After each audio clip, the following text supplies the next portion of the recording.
blessing, and every L is a lesson. So when I run into rejection, I know it's only redirection. I see the blessings right beside me, the chances are quite unlikely. I do it like I'm in my Nikes, don't make excuses, they never excite me. Boxes, boxes, I cannot fit in the boxes. Stop it, stop it, quitting was never an option.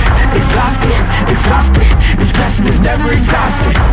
And you cannot stop it, nah, you cannot stop it. Good morning, Knicks universe. Welcome back to another episode of the Knicks Morning Brew on this Monday, December 18th. Like always, I'm joined by my compañeros. I got my guy Phil the Prophet and the one and only Jiggaman Porto. Fellas, What up?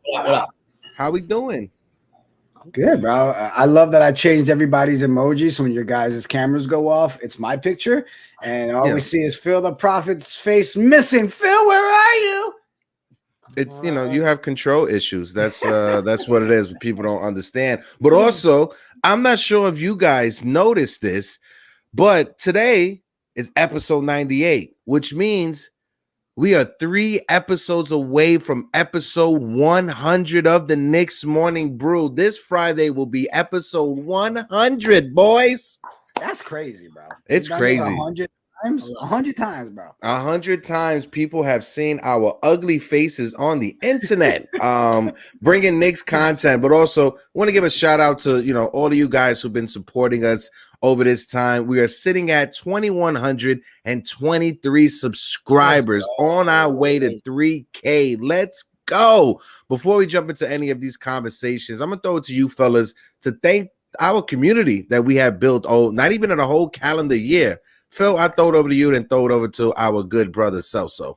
Yeah, man, you know, it's been really cool to see, you know, the growth and the process, you know, like just seeing certain people that, you know, we followed each other for a while start sprinkling in, leaving comments, or, you know, people coming up to the chat for the first time.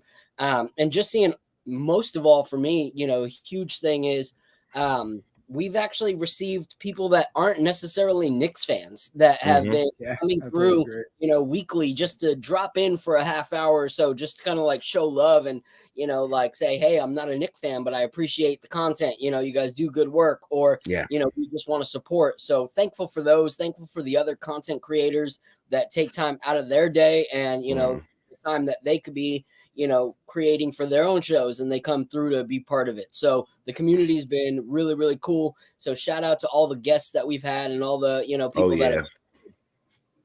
I'll say this though. It's funny because you guys get these like awesome, uplifting messages, man. You guys get the great jobs, good that. Why my message always like, man, you so stupid, man, you an idiot. Thanks for making me laugh. Like no one takes me serious on this shit anymore. No, I love it, man. Our community is dope. I mean, everybody popping in already in the chat.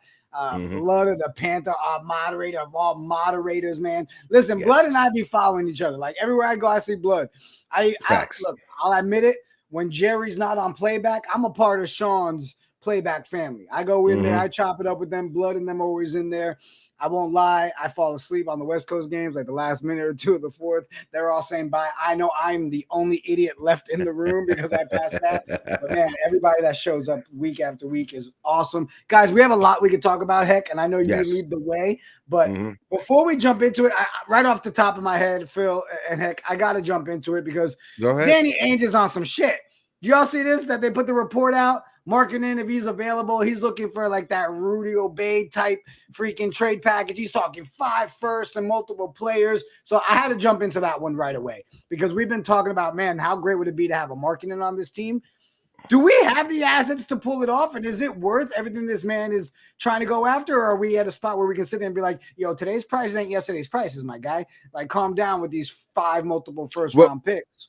Well, we all know Danny Ainge, somebody needs to drug test that man because, you remember going back last year to the Donovan Mitchell trade rumors to the Knicks, my man wanted everything in the cupboard. He wanted RJ. He wanted Grimes. He wanted Mitchell Robinson. He wanted 6 first-round draft picks, 4 of them being from the Knicks. So when it comes to Danny Ainge, as a GM, you're supposed to do that. That's what you're supposed to do as a GM. You're supposed to set your price high, see what the market says, and whatever you can, you can get, right? But you saw what he got back in a return from the Cleveland Cavaliers for Donovan Mitchell. So as a GM, he's just trying his best to get whatever he can back in return for his organization. What's your thoughts about that, Phil? Yeah, it's one of those things that, like, it's all supply and demand. As long as he feels like he is enabled enough to get that and that someone's willing to pay the ridiculous price, he's going to do it, Yeah. So, like, for example, when it came to my business, like, we were thriving and then COVID hit, like, I realized shortly after COVID hit that I couldn't charge what I used to charge, that I just couldn't do that anymore. I couldn't charge what I was charging during the COVID rebuild because people just didn't have that kind of money, and I had to be understanding of where the market went. But as soon as I realized that the market had bounced back, of course I was going to up my prices again because that's where I was, and that's what I had earned. So it's one of those things that until someone brings him down to size and shows that he, can't make that kind of money, he's going to try. You can't blame the guy for trying. Yeah, but that's what you're supposed to do. Yeah, go ahead, do it. Khalif is in the building. My man Khalif said, Danny smokes the best crack. Facts. Facts. I think StreamYard had an update because now we're getting comments from Twitter, right? So if we're getting comments from Twitter, we can pull them up on the screen. Listen, if you're watching on Twitter, if you're watching on Instagram, if you're watching on Facebook, come join the conversation over here on YouTube. Subscribe to us on YouTube. Be in the chat because our chat on YouTube goes crazy. Phil, you was talking about different content creators. I got to shout out my guy, Mr. 161 River Ave, my guy, Jason. Salute. Who just got to 20,000 subscribers yesterday. Shout out to my guy Jason and your success over there with the Yankees. But he says the best Knicks panel out there. Jason, appreciate your kind words. But let's do a little bit of the roll call. Our guy Double A with the 199 super chat who says Ainge is an ass with 2 A's. Yes, 100%. I'm right there with you. That's a good our guy Jonathan is in the building. Shout out to Jonathan. Salute. Knicks are nice. CAA affiliate is in the building. How you doing? Tony Crow, Knicks and Bruises. How you doing? Another dope Knicks content creator. Folks, if you aren't following Tony Crow, please go follow our guy over there. He shows us a lot of love and support. And also, he puts out great content. Shout out to Keith Turner, who's in the building. Keith, salute to you. We got about like 15 people, 21 people across all platforms. If you guys can, smack that like button. But before we get into anything else, I know we want to talk about Jalen Brunson and that 50 piece, right? We're going to get to that. Trust me, we're going to get to that. But Sports Illustrated put out an article, and Phil, I know you're going to be super upset about this one. Should the New York Knicks trade RJ Barrett? When it comes to RJ Barrett, he is a young Knick. I know he's in his 5th year in the league. There was a lot of expectations put on RJ Barrett because he was the 3rd overall pick in that draft. And if you look back at that third draft, at that draft, Zion Williamson is having issues with the Pelicans. Ja Morant, we already know his off-the-court issues over there. And then you got RJ Barrett, who is the third overall pick in that draft. Phil, since you named your dog Barrett because you didn't want the Knicks to trade him, I'll throw it over to you. Lead the conversation when it comes to RJ Barrett. Is SI, do they need a drug test as well alongside Danny Ainge? Yeah, so here's the thing is I feel like the ones who want to trade RJ Barrett because they believe that he is insufficient or he's not a good player, I think those people are on drugs. I think those people need a lot of help because he has had some bad games. He had a gap when he came back from that injury/migraine situation where he was playing poorly. But he has not been playing poorly these last few games. He's bounced back. He's looking good. He's contributing. He's, bringing what we need from a player. And shout out to my guy State. He posted something earlier, and he was pretty much just like dissecting all the people that were in that draft and all the like either personal or athletic issues that they've had over these last few years. And then he points out that RJ has had 5,000 plus points, 1,500 plus rebounds, 800 plus assists, 450 threes, and 2 playoff trips in 3 years, And so what I want to say is if you want to trade RJ because you don't think he's a good player, then you have issues. But I think what SI and a lot of others are saying is if we want to make the move that we think the front office wants to make, RJ is going to have to be in that deal. And as much as I hate that, I think it's true because honestly, like you look at all of our players, Jalen Brunson's not going anywhere. Then next up, it's Julius Randle. Well, only certain teams need a Julius Randle. And they are those teams that have their main 2 guys and they just need an extra 20 points in a third person that can body up a little bit and help them get to that next spot. There's not a lot of teams right now that need that extra third scorer, because they're built to have that third scorer already, those that are in contention. So contention teams are not really looking at Julius Randle right now, which is where Julius Randle's trade market would be. So next up on the block is RJ Barrett, where you can either be a contender that needs another scorer that's going to last longer when your older guys are starting to dwindle out, or it could be a rebuild because he's still young enough for that rebuild. So he fits a lot more teams' trade projections than Julius Randle does. So in that sense, I understand it. Yeah. So what about you, bro? Look, I mean, it's really clear for me. And I didn't think I'd get here so early in the season, but right now I'm on if your name isn't Julius Randle or Jalen Brunson, then you're a piece I'm willing to move.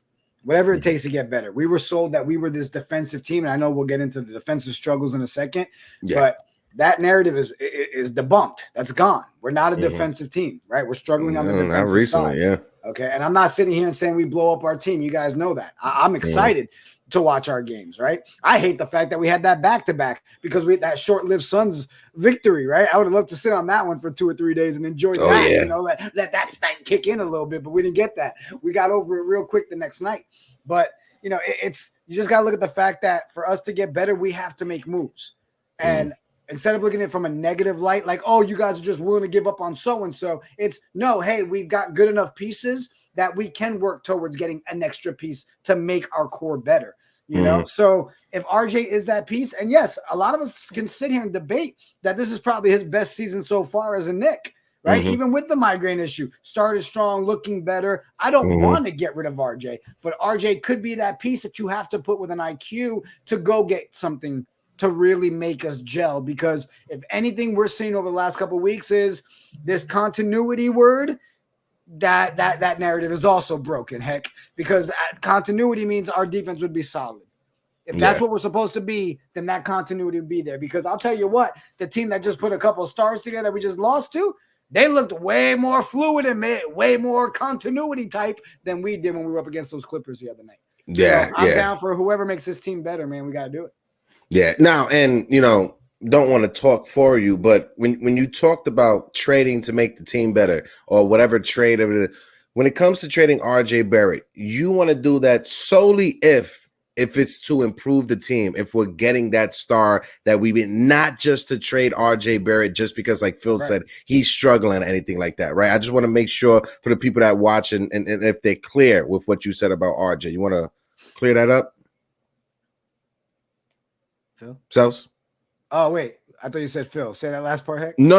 About when it comes to trading RJ Barrett, you're not wanting to trade RJ Barrett for the sake of trading RJ Barrett because you think he's struggling. I mean, only to improve the team for that star that we want. In no way do I want to get rid of RJ, right? I mean, I even saw that one tweet that had me cracking up that they listed all the guys from that draft class and all like the drama that's come attached to them. And they're like, and then you got RJ, who's here's his record. He's clean, you know, first and 5 guys at his age to do the numbers that he's done. So no, in no way am I sitting here today saying trade RJ Barrett. I'm saying just like we do with our Yankees, just like we do with our football teams, we try our best to forget the name on the back of the jersey. We want to focus on what's going to make our team better. So if the move is legit, something that says, oh my God, all of a sudden we're that much better, then if you've got to put someone like RJ in it, then great. But I mean, even in the chat, bro, you got people saying, well, technically RJ's second season was his best season, right? Or no, some are saying this is his best season. I am not saying trade RJ, guys. But if the conversation comes up and you're landing X player and that's a part of it, then you got to do what you got to do. But no, I'm not begging to trade the guy. And also, shout out to my guy Savage NYC who said, smash the likey button and hit the sub button. My guy Savage NYC, salute to you. What I love about in the building as well. Go ahead. Is he keeps up with the times, bro, because he even put, what was that comment he put earlier? SI probably wrote that with AI. Because that's our whole thing. That's sports. I'm like, someone's up with the times. You saw that article, right? Where they like, all right, that shit was funny as hell. But also too, like when you look at that draft, right? You know, if you go back to that draft that we got RJ Barrett, and if you look at the players that were drafted behind or after RJ Barrett, the only player that you could give an argument for that we could have taken over to RJ Barrett was Darius Garland to a degree. That's the only player that was drafted after RJ Barrett that you could say we can have a conversation. Maybe you flip Darius Garland over RJ Barrett. And that's just a slight maybe, not that much. Shout out to my guy Stapper Don, who's in the building. Stapper, I need you to go to Crown Heights and get me my roadie, my guy. Salute to you, brother. Salute to you. Here's the only thing I'll say in combating Celso's point is he said anybody is on the market except for Julius Randle and Jalen Brunson. Oh, you just tickled Phil's medulla oblongata. Anybody's available except Jalen Brunson. Like, there is no way you're telling me that there's a star trade available and they say we want Julius Randle and I'm saying no. Like, that's just not happening. Phil, maybe that's more of my opinion is based on more of the fact that you went first and you said there's not many teams looking for Julius Randle. And at the same note, Julius Randle, we all have accepted as a fan base, especially over the last 3 years. There's no world where we see this front office saying Julius Randle's a part of that. No, they build with Julius in mind. So I think maybe I've accepted that. And let's be real, he has been shown he's balling out for us, man. His numbers are his numbers. Time out. It depends what you call balling out. Okay. Offensively, he is balling out. But if you look, we have dropped to the worst. And when I say the worst, I mean the worst in the NBA defensive rating in the month of December.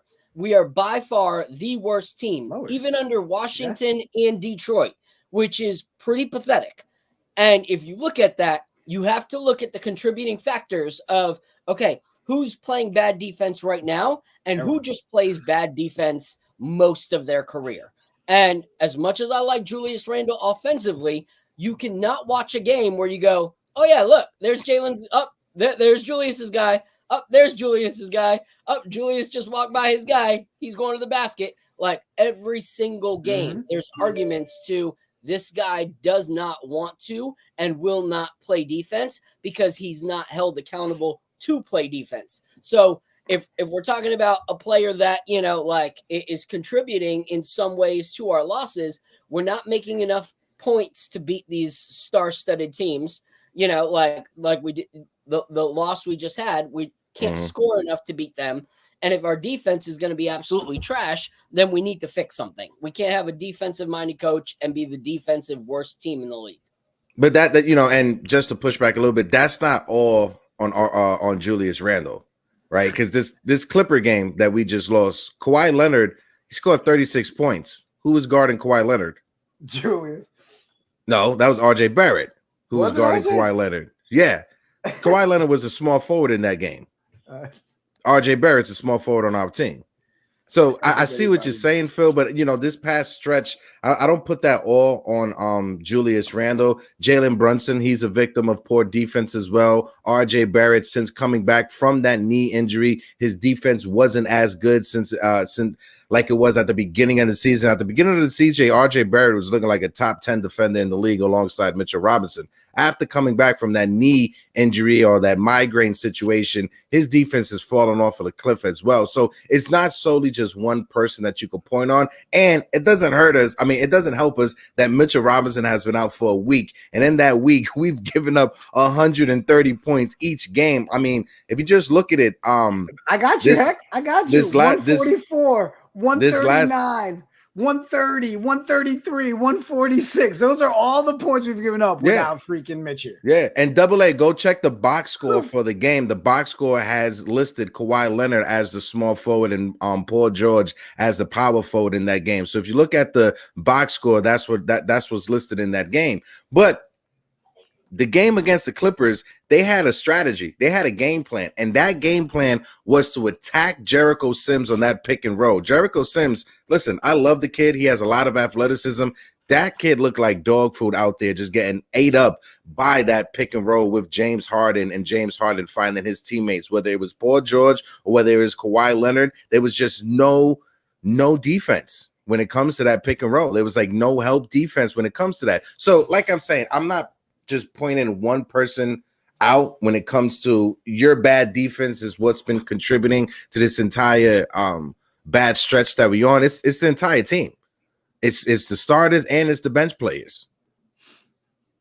How do you guys feel? Because I see the chat brought up, and we'll jump to that one while we're talking about it. But I see everybody's over the test run of starting Sims. Where are you at with that, Phil? And I'll let Phil go. Yeah, go ahead, Phil.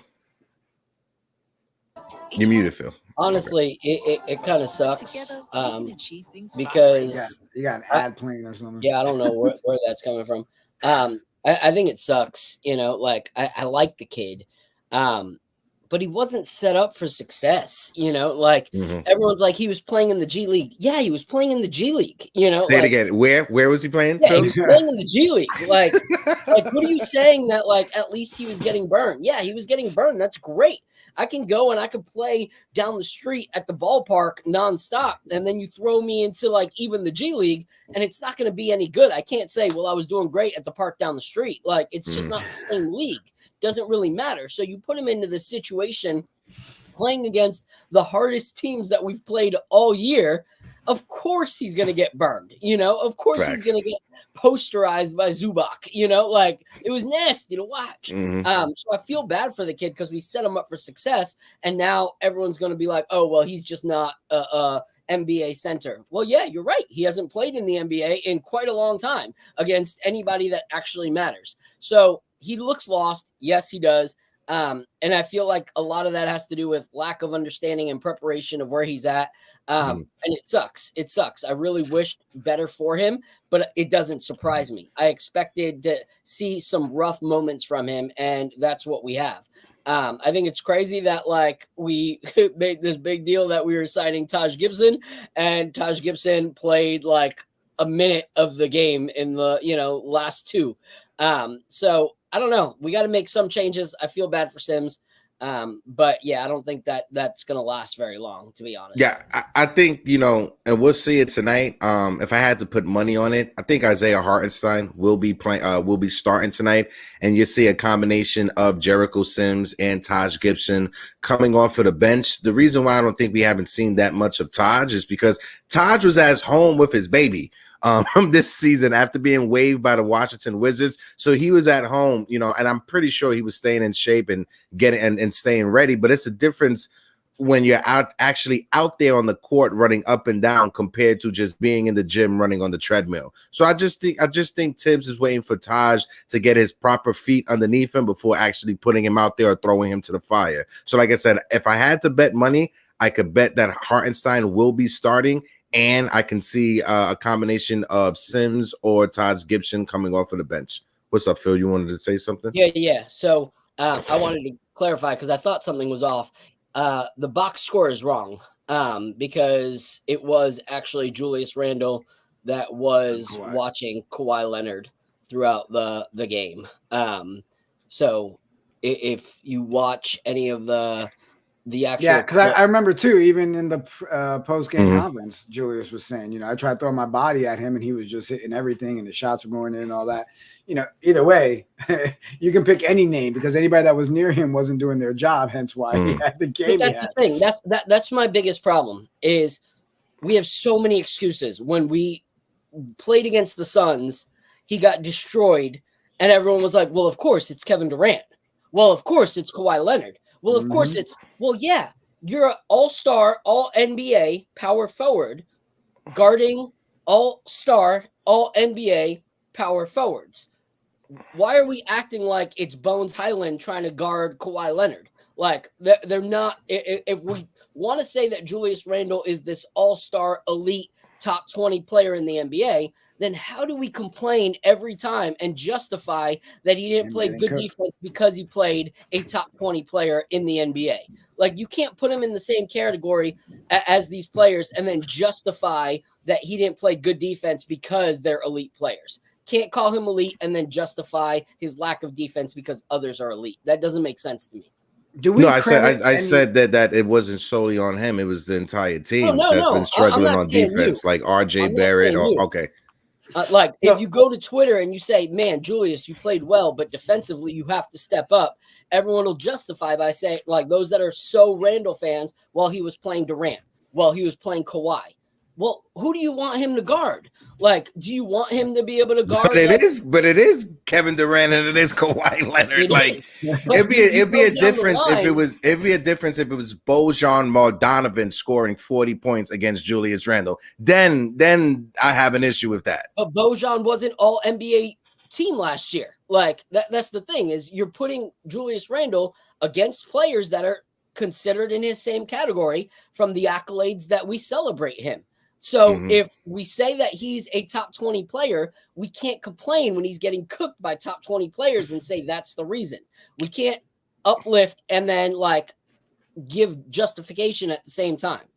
I would say he's getting cooked by top 10 players, not top 20 players, right? So when you look at Kawhi Leonard and Kevin Durant, those are players that were all NBA for their entire career. So that's what I'm saying. If it was Bojan Bogdanovic scorching his ass for 40 points, then we have an issue. But when you talk about guys that are on a trajectory to possibly be in the Hall of Fame, like Kawhi Leonard and Kevin Durant, you know what I'm saying?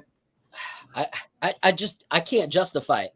I'm not justifying it, but I understand why he got scorched. It was two guys, like I said, that are borderline Hall of Famers, two guys that have won championships in this league, two guys that have been in the conversation. If not, no, I think Durant won Finals MVP and Kawhi Leonard won Finals MVP. So these are two guys that are final MVPs.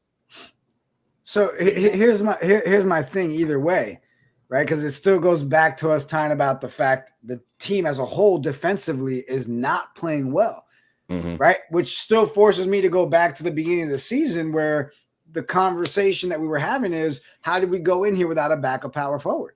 Yeah. Like, you can't sit here now this many games in and say that hasn't played a part in us not having a rotation that can continuously outwork another team. So Phil, I guess, and I want the chat to answer this as well. What do you guys think is the biggest issue with the fact that all of a sudden we are a team that cannot play defense? Because even before Mitch got injured, it wasn't like we were stellar defense. We were still seeing the kink in our armor, and here we are now. It's even more exposed because he's not there. And I honestly don't think it's because he's not there. I think when you're losing that amount of rebounds and stuff that you were getting when he was there, it made us look better on defense. But that was just because he was not letting them have those second chance shots. So where else is the issue that all of a sudden we no longer know how to play defense? I would say this, and I'll throw it to Phil to get his take. I think it's just roster construction, right? When you look at our roster construction and you look at our top 3 guys, and I said it at the beginning of the season, when we first started, coming back with this show. When you look at Julius, when you look at RJ, and when you look at Jalen, at no time in their career were any 3 of them considered top defenders in the league. So when you build your roster and when you build your starting lineup around 3 guys that aren't top defenders, this is what happens. Yes, Mitchell Robinson is a brilliant and amazing defender, but it's just so much he can do on the defensive side of things, trying to help out on the pick and roll, trying to help out when Julius loses his man, or when RJ loses his man, or when Jalen loses his man. So that's what I'm saying. It's difficult. I mean, it's difficult. It's difficult to have a team be a top defensive team when your 3 guys that you built your roster around never have been or never were top defenders in the league. Yo, can we make Tuffical a new word, bro? Come on, stop that shit. That was Tuffical. Like, I'm on a shirt that says that's Tuffical. Yeah. For all you Tuffical fanatics in the chat, we got 26 people in the building. Smack that like button for the Tufficals.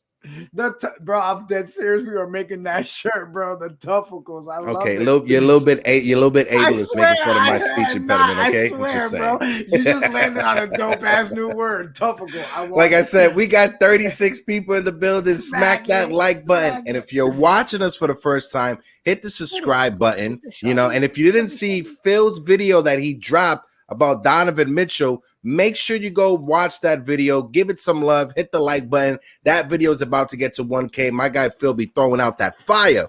Go ahead, Philito. So one thing I'll say about our defense is Band-Aids are a beautiful thing. Because with a Band-Aid, it necessarily doesn't actually make anything better. The Band-Aid itself does absolutely nothing except keeps people from being able to see that there's something underneath it. Like, if you're not actually treating a wound and you just put a Band-Aid over the gash, no one's going to see the gash, but the gash is still there. And so, bottom line, when it comes to this defense, and props to Mitch, but even in the last 2 games that Mitch was here, we did not have great defense. Like, the last 2 games that Mitch played were still very high scoring games. But when Mitch is not there, there's no opportunity for Mitch to play good defense and get those rebounds. And it winds up giving those teams those extra opportunities to then make us look foolish again on the offensive end. It's kind of like a game of keep away. As long as you're playing monkey in the middle, you kind of have some power. But if you drop that ball and that person in the middle gets it, then all of a sudden you're exposed and you are now in the middle. And that's where we're at right now without Mitch. Mitch does not have the opportunity to play keep away with the ball from these other teams. So they're getting the ball and then going right back down and scoring once again. So they have more time to actually do things offensively than they did when Mitch was there. So now it's just showing the issue even more. It's kind of embarrassing when you watch some of our defense and how quick teams are able to score. Like that's a crazy thing, is seeing like guys that aren't the greatest all of a sudden like 2 dribbles into the paint and there it is. Like there's no threat at the paint anymore because, like I said, none of our guys are clogging the paint like Mitch did defensively. And we know that even Mitch was there. We were atrocious guarding the 3-point line. So now it's a free for all everywhere. Like everyone can eat. It's sad. So let me just throw one more thing in, then so you can answer it or whatever. But if you guys look at it, if you guys look back on our schedule for this season, can you guys name me a game that we faced a team that had a stretch 5 that we won, even with Mitchell Robinson in the game? No. So if you're a team going up against the Knicks, that's the game plan. If I have a stretch 5, even if he's the backup stretch 5, I'm gonna try to put him out there for as long as I can against Mitchell Robinson, pull him away from the basket. And when you pull Mitchell Robinson away from the basket, it's easy pickings down there. We can't even get a rebound when Mitchell Robinson is away from the basket. And that's why you've been seeing, since Mitchell Robinson has been out, We've been struggling with the offensive boards. We've been struggling to box someone out to get a rebound. So that goes back to roster construction with our three big guys, Jalen, Julius, and RJ, not being top defenders or being defenders, period. And that's what is hurting us. Because when you have Mitchell Robinson out there, and when you have Quentin Grimes out there, and on top of it, those three guys who aren't top defenders, those guys aren't scoring leaders in the league as well. So it'd be a difference if Jalen, Julius, and RJ was borderline 30 points each night. We could get away with that. We could be like the Indiana Pacers with that high-flowing offense if we had guys that were top scorers as well. But Julius, Jalen, and RJ are in the middle of the pack when it comes to scoring as well. I know Jalen dropped the 50-piece. Shout out to Jalen Brunson. I wore this shirt specifically because I know we was going to talk about it. But when you look at it, our issues come down to roster construction. Yeah. And you look at something, it also has shown other weaknesses. You know, like one thing that we would always highlight was how, you know, Randle was able to, you know, Randle's getting 8 boards. Well, now you look at Mitchell's not there anymore. So people aren't boxing out Mitchell Robinson anymore. So they're able to stop Julius Randle. Julius Randle had 4 boards. Like 4 boards. Your second man up when it comes to grabbing rebounds is getting 4 boards now. You know, so it just shows the lack of actual like effectiveness we have in the paint without Mitchell Robinson, which sucks because it also showed in some of these games the lack of like in the paint effectiveness that we can have with Mitchell Robinson when he's gone. So it's like we're giving up one or the other. Like with Mitchell there, we can do well grabbing rebounds and defending. When he's not there, we can do well offensively in the paint. So it's like the way the roster is constructed, we're screwed either way. Yeah, and I love that you said that, Phil, because people will look at that last game and be like, oh, but we had like, I think it was like 39 or 40 rebounds, you know? And it's like, well, yeah, but if you actually go back and watch the game, I believe like 10 of those came in that fourth quarter in like bullcrap time, you know? Yeah. So it's like, don't just look at the final. If you watch the game, Phil, what you literally just said laid it out perfectly, because that's why you're not seeing the guys get higher ones. I mean, Jalen Brunson was second on the team with 7 rebounds that game. Yeah. And again, the other rebounds that iHeart got, 4 of them came in the garbage time. Then you saw Sims get 1 in garbage time. So yeah, that lack of rebounds. And again, that's why I go back to the beginning. What I was saying is people are like, oh, the defense was great. No, we were stopping second opportunities. So when Mitch is there to stop that, that's what was making it look like our defense was holding it together, but we were still showing concerns even with Mitch there. And I saw somebody in the comments say it. Yeah, we win even when Mitch is not there. Mitch is injured every year. We get that. But now we're seeing how it really looks when he's gone for multiple games. Other teams have seen what we're doing. It looks like we don't know what the word defense even means. And it sucks. And we all know it. We thought for a second there, maybe it was just me, a couple games beginning of the season, like, oh, shit, we found a perimeter defense. That didn't last long at all. Right back to the normal, anybody can just throw it up from there. We always have to jump out and try to catch it. It's heartening. But I guess what I'm bringing up, Hector, and I'll throw to you first and the chat as well, is you see everybody talking about, oh, we need a new coach. Get rid of With the team we have right now, is there anybody that would come in you think that's going to change, period, how this team can produce? It still would come back to roster construction in my eyes. There's no one person out there that comes in and says, with all these pieces, yes, you know what, we are Eastern Conference Finals. Am I wrong? We could resurrect Rhett Auerbach from the grave, and he wouldn't be able to turn this roster into a championship contending roster, because it comes down to roster construction. You build your team around 3 guys who aren't defenders, and you gave them a head coach who's a head coach who preaches defense. That's the whole issue.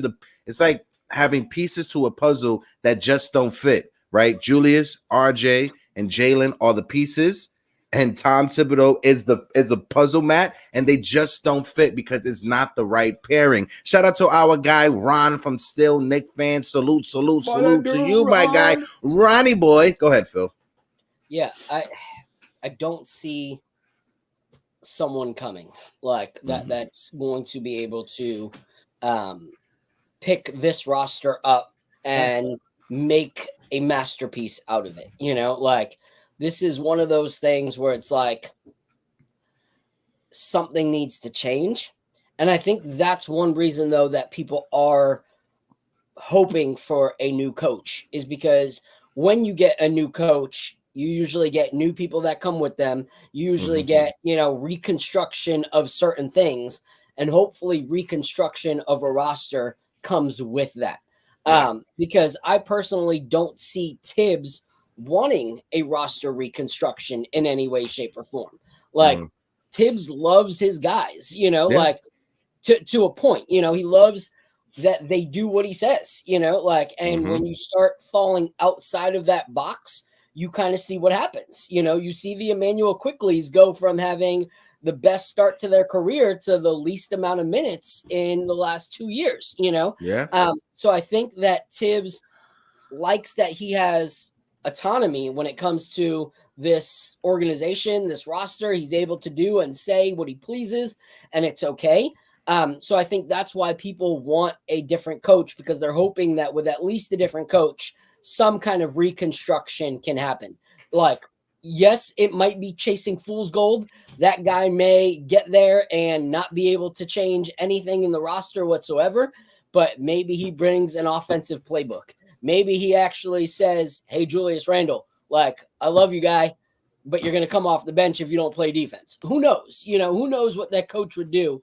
But I think everyone's at least hoping that something gets addressed when it comes to that. Me personally, I just want a new coach because I feel like Tibbs has gone as far as he can go.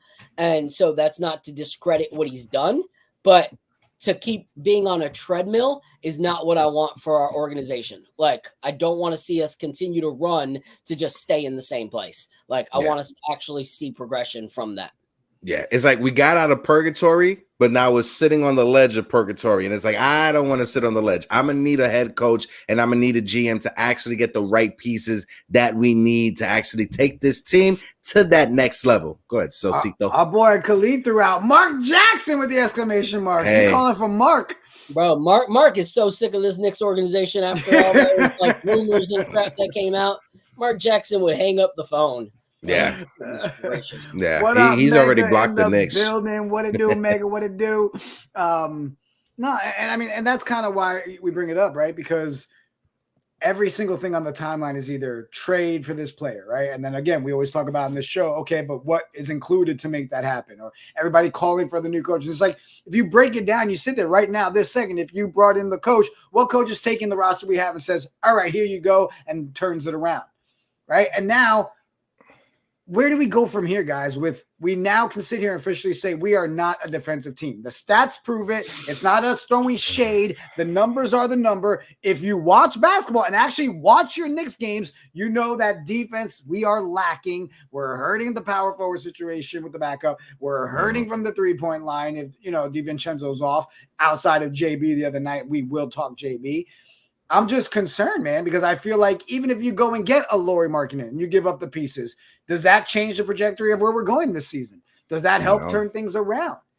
I'm never going to be upset about a win, guys, but again, we're it's just getting tough at this point in the season. I would say, and most likely what happened, if it was to happen in the offseason, the front office is going to have a reality check, going to have to play that Michael Jackson Man in the Mirror song and look at themselves in the mirror and ask themselves, Leon has to ask himself, out of the three guys we have, who is going to be that guy we build our team around? Are we going to build our team around Jalen? Are we going to build our team around RJ? Or are we going to build our team around Julius? Because you can't build a team with those three players, right? So you're going to have to pick one of them and choose that person to be your guy and go forward from there. In the offseason, what's the trade value for Julius Randle? In the offseason, what's the trade value for RJ Barrett? And build a proper team around Jalen Brunson. If not, then you could do the same thing with either Julius or RJ Barrett. That's what it's going to come down to. That's honestly what's it going to come down to. You're going to have to actually pick one of those guys that you want to build your team around and go from there. I love Markkanen. I think Markkanen is a solid player, but what Danny Ainge is going to want from him, I think it may be too much. That's why I say in the offseason, we've got more than enough draft capital, right? Like the draft but capital. Do you want to waste that draft capital on Markkanen, who's never been an all-star, who's never been an all-team NBA, who's never been all-defense NBA? Is that the player you want to waste all that draft capital that you've been saving for so long, telling your team, telling your fan base, we're piling up picks and we're getting on these picks so we could get a superstar? Is that the superstar you want to get? Time out. Lauri Markkanen was a Why your starter timeout for the look like an All-Star team ostrich, last bro? year. He was a starter. Sorry, for the one-time All-Star starter, team one-time starter, one-time Yeah. all-star. Sorry. So I would do whatever we have to do for Lauri Markkanen, because he is one player that can play 3 to 5. He can play that stretch, which we don't have a stretch 5 any time of the game. Even with Hartenstein, like, apparently having that, like, capability when he came from the Clippers, you saw how quickly Coach Tibbs and our organization removed that from his bag. So, like, I personally would make that trade. But here's the thing is, like, you have a great point there, Hector, when it comes to building the foundation, because I think that's the issue. Is at one point it looked like we were drafting RJ to be a foundational piece. Then we gave the keys to Julius Randle. Julius Randle, like, fumbled the keys a bunch of times, so now Jalen Brunson has the keys, or so we think. But it's like a house, like, you start building a foundation. There's different kind of foundations you could have. There's concrete slab, there's wood, there's stone. Like, you don't just go and go, oh, we were building a wood foundation, but now we're going to do, cement and put that stone on top of the cement. Like, that's not how it works. You remove an old foundation to build a new foundation, because that foundational piece is no longer your foundational piece. So it's like we've stacked so many different materials on top of each other that don't actually work. And then we complain about the fact that our house is on unsolid ground. Well, yeah, we have some of it that's built on concrete, some that's built on wood, and some that's built on stone. Like, none of it is the same foundation. It's going to wobble. It's going to fall. It's like freaking our front office never heard of the freaking Three Little Pigs, like, that you can huff and blow a foundation down if it's not solid. And so that's our issue, I think, is we have way too many pieces that don't fit together and continue to try to build on an unfirm foundation. And any house that's built on unfirm foundation will crumble. I just wanted to throw it out there to Phil, because you were talking about Julius's defense. Julius Randle this season, his defensive rating is 116. That's his defensive rating. Lauri Markkanen's defensive rating is 118. So just 2 points higher, 2 ticks higher. Average league when it comes to league average is 110. So Julius Randle is above league average, literally right there with Lauri Markkanen when it comes to defensive ratings. I didn't say anything about defensive ratings. I said stretch. No, but you were talking about Julius's defense, and that's the issue that's what we're talking about is defense. So when you look at Lauri Markkanen's defense, it's not that much better than Julius Randle. It's not, but his height adds to what we like. His length makes it harder for people to score. Like, he's 7 foot, so it gives that opportunity when you're playing as a 3 or a 4 at 7 foot. That adds to your versatility of what you're but every single part, and that's why these conversations always get me excited, right? On Mondays, and we'll do the open panel here in a second. We're going to drop the link, so those of you that want to hop on, hang out, and talk, give us your takes. We'll be dropping the link here in about 5 minutes. No, I don't want to talk. But this is my point, though, guys. Is even if you look at the comments in the chat that you're pulling up right now, every single move is a catch-22. And that's why for the first time in a while, I'm conceding on, wow, I feel like we're in a state of limbo. I'm not sitting here saying our team is bad. I'm not sitting here and saying our team is great. I'm not sitting here and saying, look at all the amazing picks we have. We can go get something, because we've witnessed year after year those options that we always get attached to are disappearing and they're not there. So now you're literally in a point of, okay, if we're keeping them just to keep them and we're getting these other pieces, we've proven we can get a couple of role players that will help. I'm sorry. You guys know I'm Chenzo gang. I love DiVincenzo. I think he's great. I think when Josh Hart's in the zone, Josh Hart's a great piece. Hart, amazing backup. So now we're sitting here and are we really at the point where we sit there and say, man, we hoarded all these picks. Now we've got nothing that's really available. that next move isn't a move that takes you to the next step. It's the next move that helps you really start to maybe focus on a game plan on what is your core really going to be, because that's where we are right now.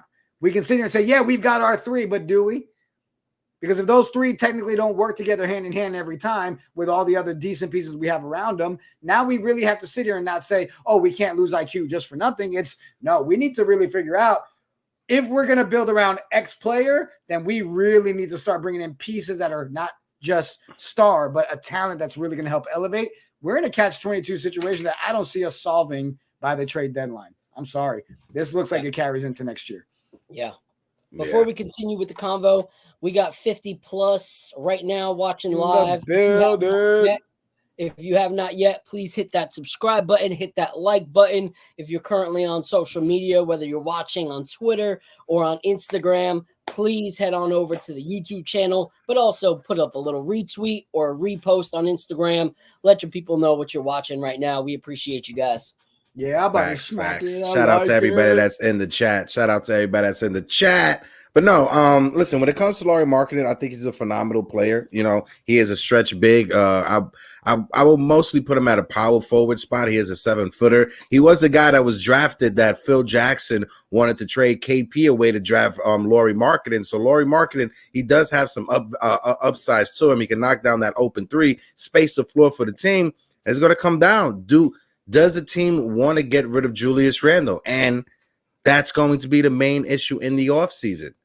Like I said, do we build the team around Jalen Brunson, trade Julius Randle, bring in Lauri Markkanen, trade RJ Barrett, try to get Mikal Bridges from Brooklyn over here to build the team around Jalen Brunson and the Villanova boys? That's what it's going to come down to.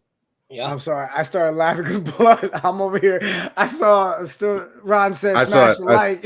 I saw it. Chicken smash the like button like a Latino uncle in a gentleman's club. Facts. Let's go. Facts. Absolutely. Here's to your point, Heck. I think that's the huge thing is like for anyone watching, I'm not saying Julius Randle is the person we need to trade. I just don't know which person comes in that helps us alongside of a Julius Randle, Jalen Brunson. Like no one's been able to like tell me a player that fits as that star that we trade for that completely makes sense with a Jalen Brunson, Julius Randle, like, you know, solid too. Because when you bring in the Donovan Mitchell, like, yes, I understand the hype behind Donovan Mitchell. He's Donovan freaking Mitchell. But now you're bringing in another scorer with no defense, like to a scoring no defense duo of Jalen Brunson and Julius Randle. That doesn't solve my issues. Like that will make us a high scoring team, but it's definitely not going to help us offensively in any way, shape, or form. And it doesn't help with our lack of height, you know, as a you know starting lineup. And it doesn't help with our 3-pointers because Donovan can hit an open three, but he's not a sharpshooter from 3-point land. So that doesn't help, you know, like who is that player that we're talking about that fits as that piece with Jalen Brunson and Julius Randle? Like, it's easier for me to find pieces next to RJ and Jalen than it is Julius. And if I can't, shout out to my guy, Kent the Haitian, who's in the building. Kent, how you doing, my guy? It's been a minute. Hope all is well. Hope the family is good. But this is what I wanted to add on real quick, Celso, and I'll throw to you after this. You're good. Julius Randle right now is 29, making $25 million, right? Next year, he'll be 30. After his year 30, he has a player option that he can either pick up or he can either turn down and become a free agent. Most likely, Julius will opt out of his contract with that player option just to try to re-up his contract and get paid. Are you guys comfortable giving Julius Randle with the production we've seen on the court $35 million a year? Because that's what he's going to be asking for. I'm not comfortable with that. Look, are there any Knicks fans out there that is comfortable paying Julius Randle $35 million for the production that he has been giving us? That's a great question too, because you know what? I think what doesn't get spoken about is because our front office stays so quiet on everything, right? Let's be real. We're always every GIF, every meme is Leon Rose sleeping in the chair meme, right? All the time. What if this could be? If we look into it, again, speculation, not trying to do the tinfoil hat thing, but maybe the front office itself knows they're not re-signing Julius Randle. Maybe this is we're going to get to that next season. So it's going to trade off. I just don't see how you can go in there and give 35 mil. Mm-hmm. I don't. And building block is in there saying 40. He may want to start off at 35 and towards the end of that contract get up to 40 as the years go on. I'm not comfortable with that. I think we pulled the plug on Julius Randle during the offseason while he has a year or two left on his contract at a low value for the production that he's giving. That way, whatever team can maximize his value with that low contract, whatever. I'm not comfortable with that. And again, the link for the open panel is out there. Always remember, if you come up to the open panel, just, let's be respectful to the terms and services for YouTube, Twitter, Facebook, Instagram. And if somebody's in the middle of giving their take, allow them to finish because the same time would be given to you.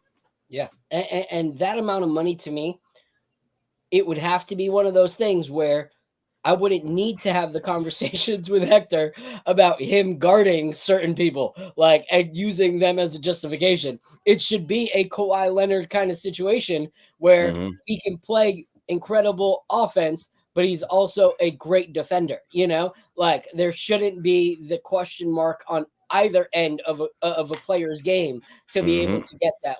You look at a guy like Drew Holiday, considered one of the best, defenders in the league, but not an elite offensive player, so he's not going to be able to demand that kind of money, and so I don't see us being able to build around Jalen Brunson and also rob the bank to give Julius Randle that much money to put up 25. But is it fair to also say that Julius Randle is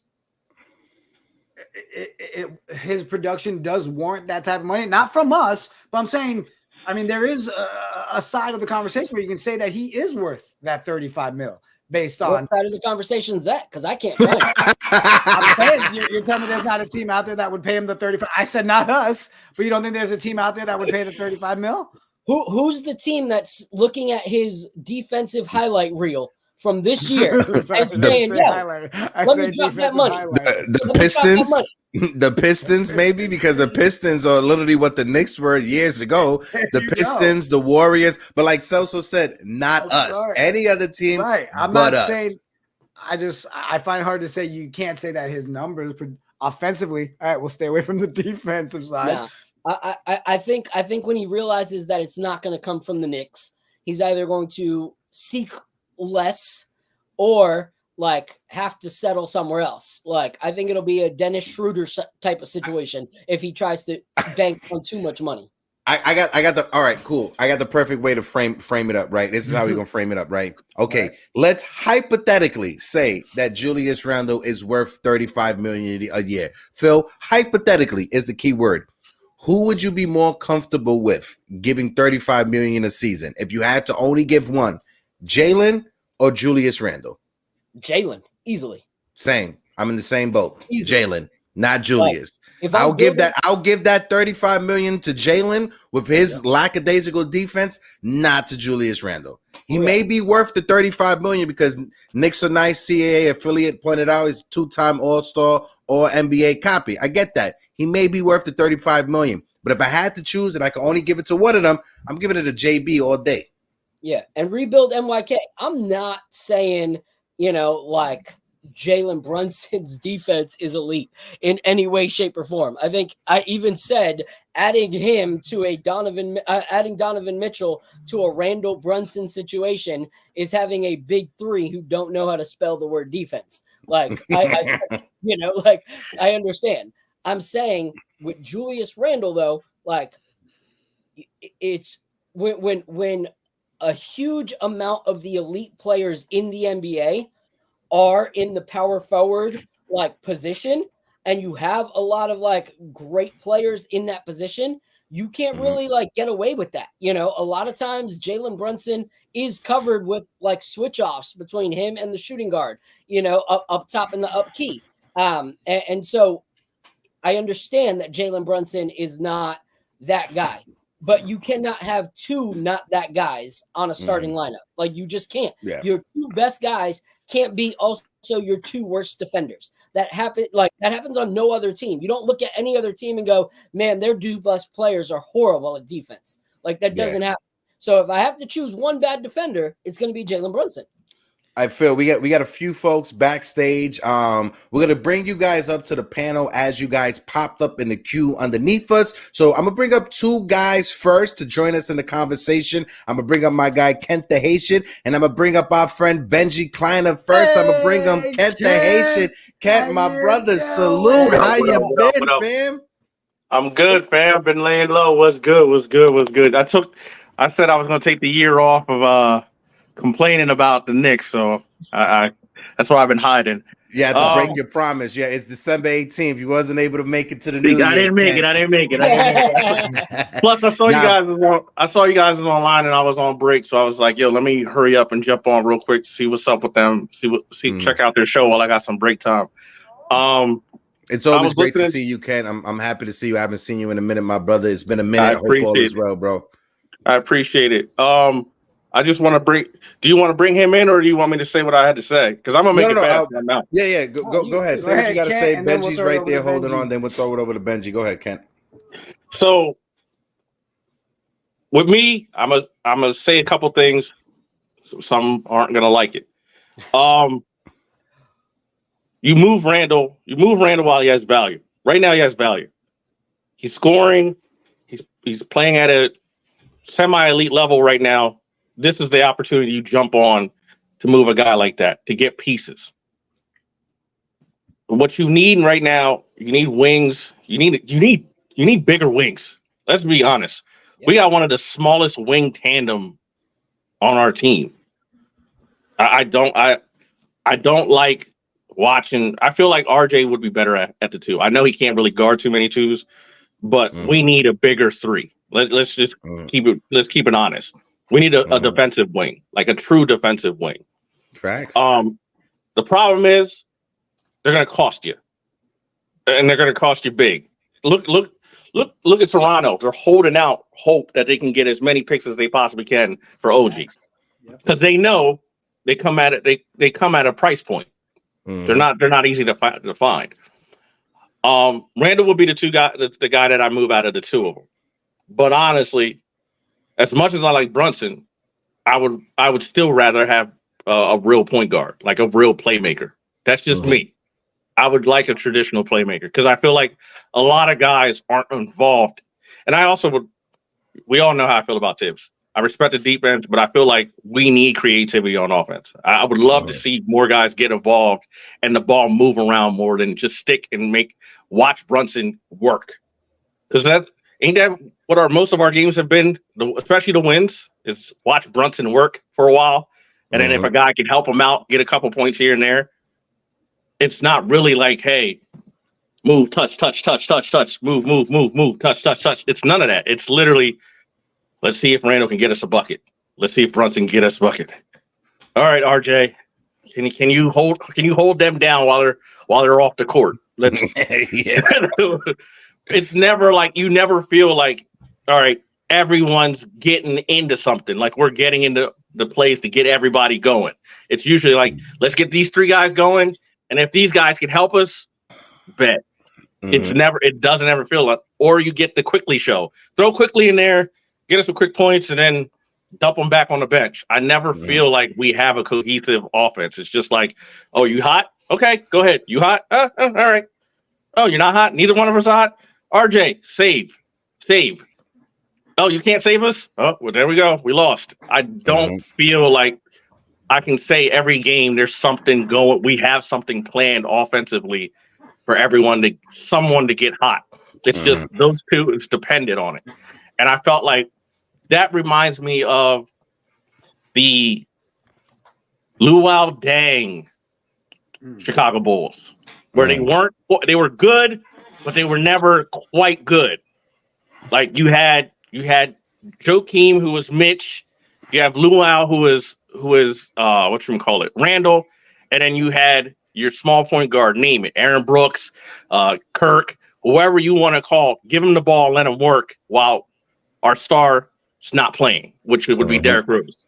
We don't have the star. We don't have the Rose But I'm just saying, like, that's what it was. Like, the team that didn't have Rose, where they kept making it to a certain point in the playoffs, but you can tell they just didn't have it.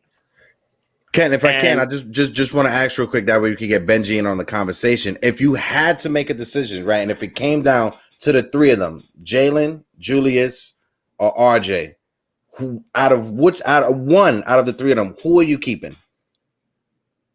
If I had to keep one, just one. You had to keep one. Oh, that one's hard for me because it depends on who's the rest of the team. If it depends on who's the rest of the team and who's our coach going forward. If it's the rest of the team staying young, I want RJ. If we're trying to keep winning, then I want Brunson. Okay. That's the whole thing. If you want to keep winning and stagnate at a certain point, you keep Brunson. If you want to just stay young and keep adding pieces because you have all these draft picks, then you stay with RJ and just stay young, stay on that young plateau of growing. Because look at the rest of our conference. Half the teams are young guys just taking their licks and getting better. Orlando Magic, we clowned them for how many years? They did the same thing. Indiana, we clowned them. They all just took their licks, got their young pieces, and let them figure it out instead of hurrying up and trying to squeeze somebody in there to help them get better. That's just me. Yeah, no, I get it. I get it. I want to be able to get Benji's take on it. Benji, my guy, it's been a minute since you've been on. Hope all is well. Benji really gives us the inside scoop whenever he's at the Knicks games going live. Pre-game, post-game. Appreciate it, Benji. How you been, brother? Hope the family is good. Thanks, man.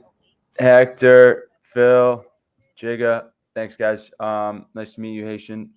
Yeah, man. I think overall, I'm kind of like everybody else in between. There's a lot of things I'm thrilled with, and there's a lot of things that I'm like, we need to tweak this. I mean, I think the Tibbs is starting to wear thin on me, man. To be honest, I'm kind of tired of the same old man. It's just like that friend that you have that keeps making mistakes and making poor decisions. It's just like the same thing, man. It's just like, let's see something. Several times this season already, Benji, we've forgiven him, right? A couple times we've all been like, all right, flowers, and then he breaks our heart again 2 days later. Go ahead, Benji. Yeah, it's just like, it's frustrating, man. I mean, I think overall we're in a good spot. But yeah, I would trade, of those three, I would trade RJ for sure. I think RJ's solid. I think he's just never going to, obviously, I'm not saying anything revolutionary here. He's not going to ever get to that extreme level. I think he's shown incremental improvements. He's stronger.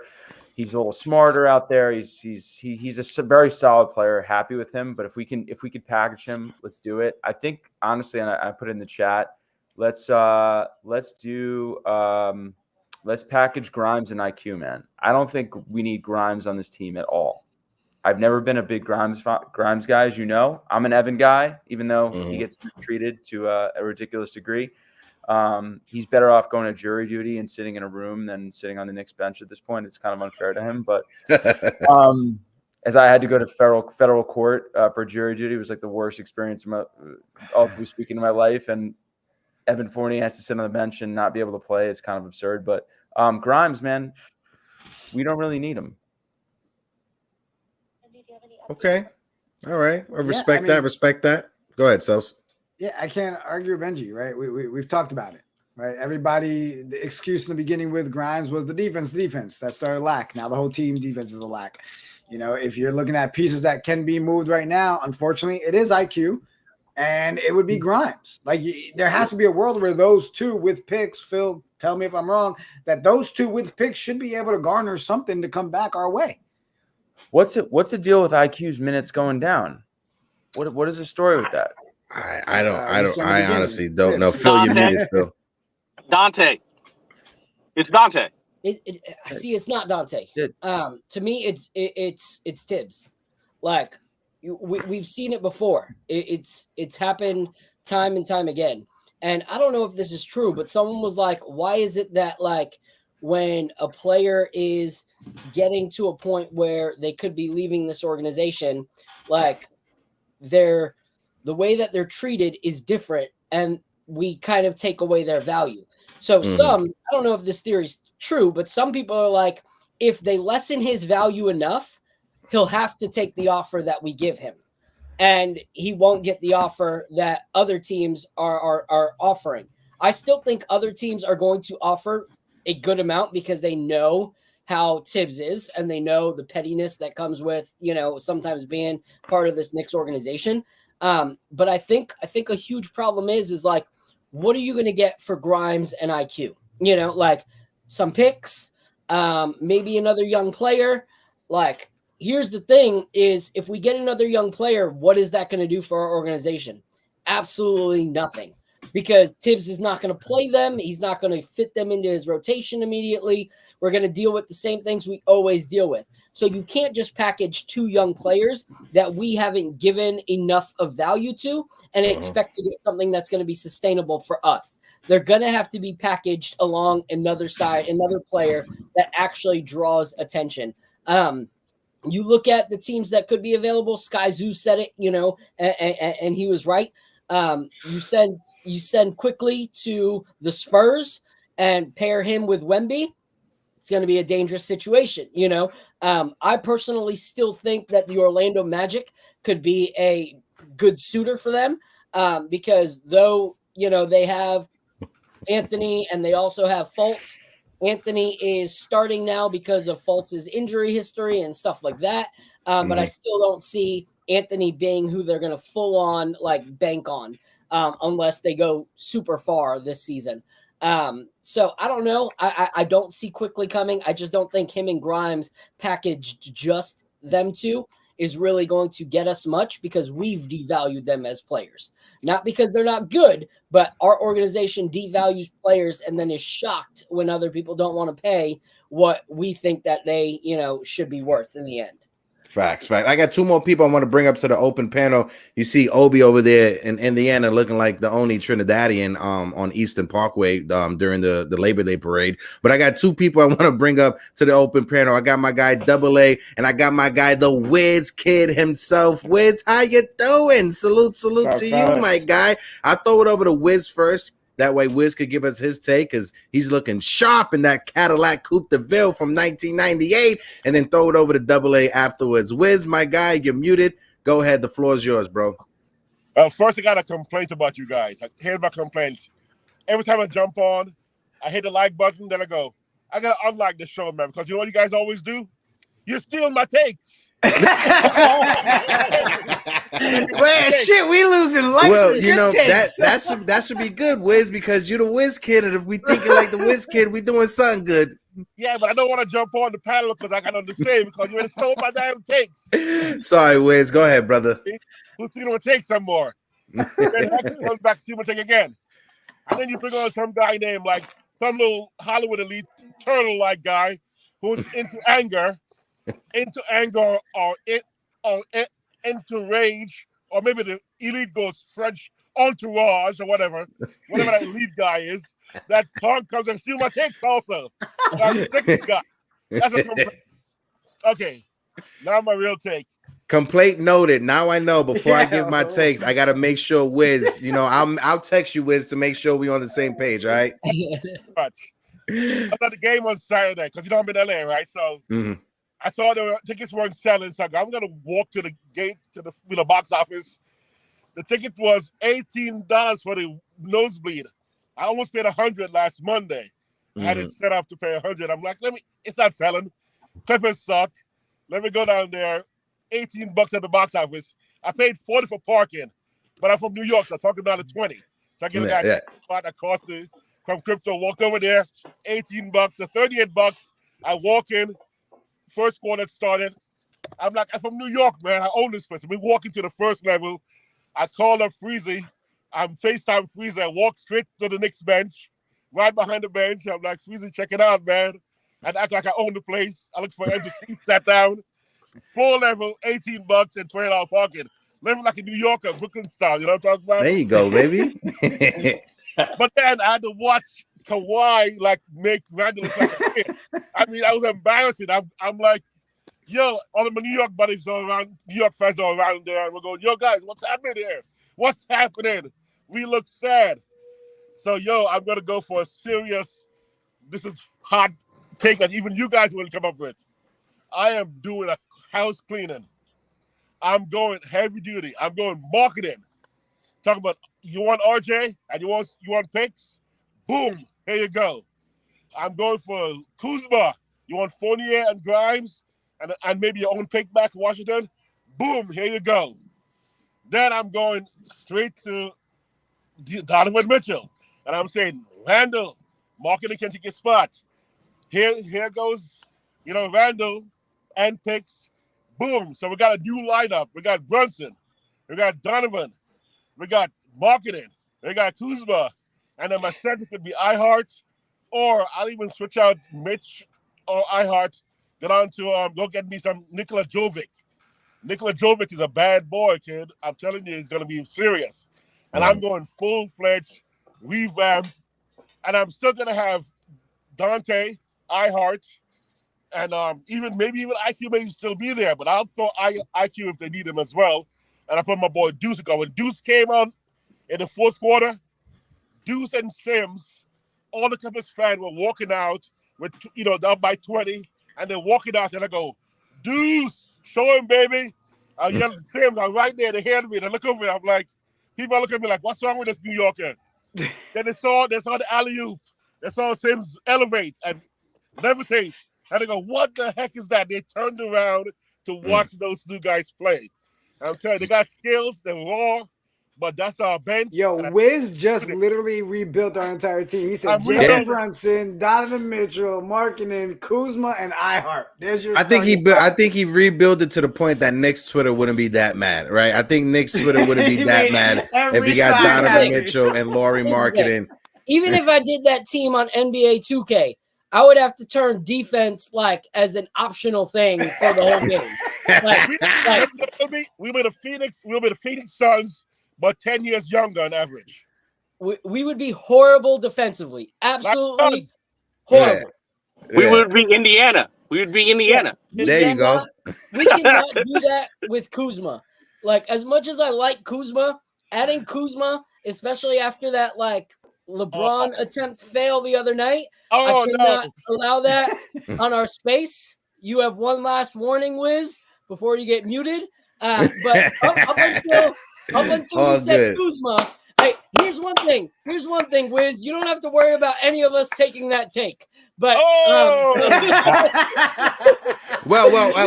the like now, Wiz. Hit the like. Wiz, you don't have to worry about any of us taking a take when it comes to Kyle Kuzma. But for Donovan Mitchell and Lauri Markkanen, we right there with you. Had us, and then you started sipping on something. I want to throw it. Is our Mika? Okay, we'll go to Nets or we'll go to Charlotte. Yeah. I want to throw it over to Double A to get Double A's take on it. Double A, salute to you, my guy. Wiz, appreciate you like always. Salute, que pasa de lo mío, presidente personal. What's good? Todo bien. Look, we ain't doing nothing, bro. We all know that. They're not doing anything special before the season is out. They're just going to have to run with it. What we see is what we got. They might make a small trade or something like that. But, as far as moving a Randle or moving a RJ or something, unless it's a big trade, I'm with the marketing deal, man. I'm with you. The guy is a great player. I was kind of with Phil Jackson on the fact that, KP didn't want to be here. Jax was going to trade to Phoenix, and we were going to get Booker and the pick, which turned out to be marketing. That would have been a nice piece. But look, we haven't given Tibbs the players that fit his style. Okay, Tibbs is a defensive coach, but we don't have defensive players. Okay, we do have some in Hart and DiVincenzo, and Grimes is a little bit, and Robinson. I mean, that's our defense right there. Mm-hmm. But my feeling is this. Look, fellas, I want to ask you this question. Because a lot of people think maybe we can ride this train for another couple of seasons. All right. I'm not for it. Reason why is this. Look, we don't want to lose Jalen Brunson. Okay.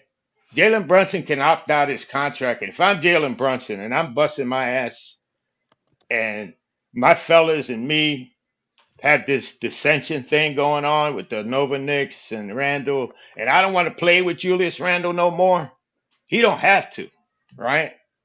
But if the Knicks want to keep Randle and they put him in that position, what if he looks over to Philadelphia? He's got roots over there, Villanova, and he decides, hey man, I can hook up with Maxey, and Embiid and win like 3 or 4 championships instead of staying in New York and dealing with this Randall stuff and dealing with all this turmoil.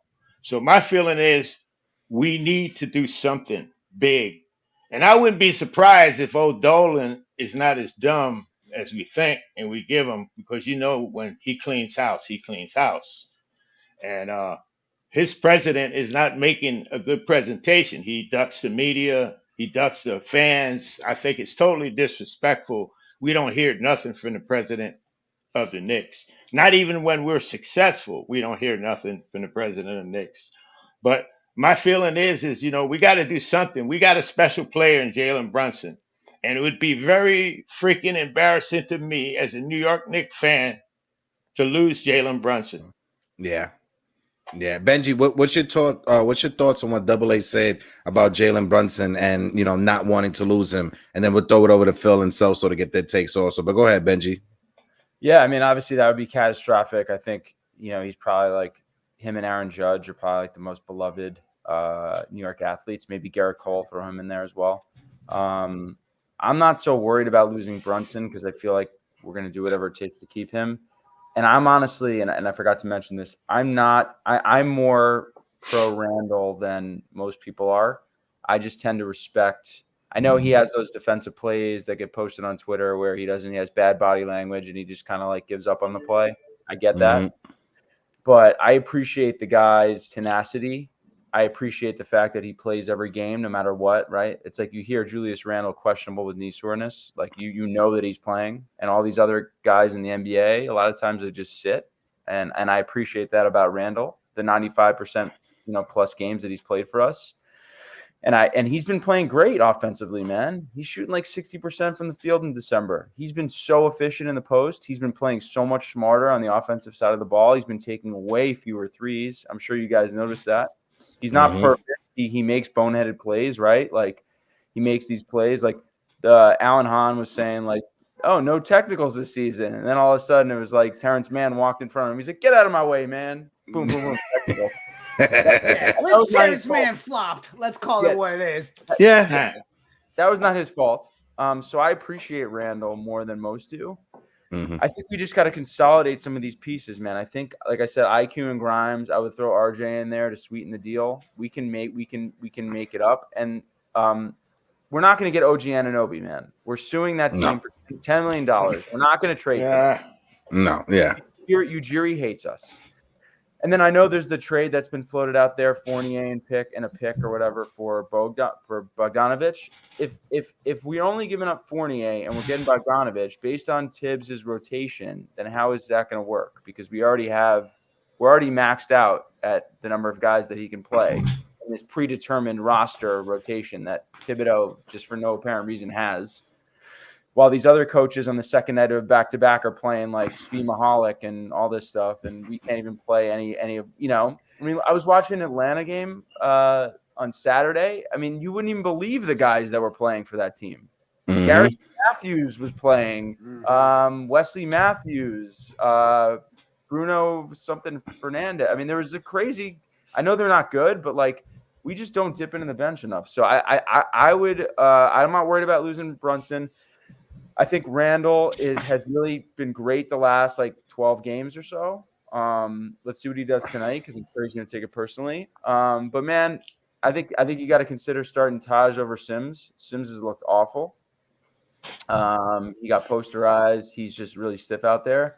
I don't know. Tibbs is bothering me, man. I think he's like, if you told me, hey, Johnny Bryant's our coach, I would actually be really, really happy.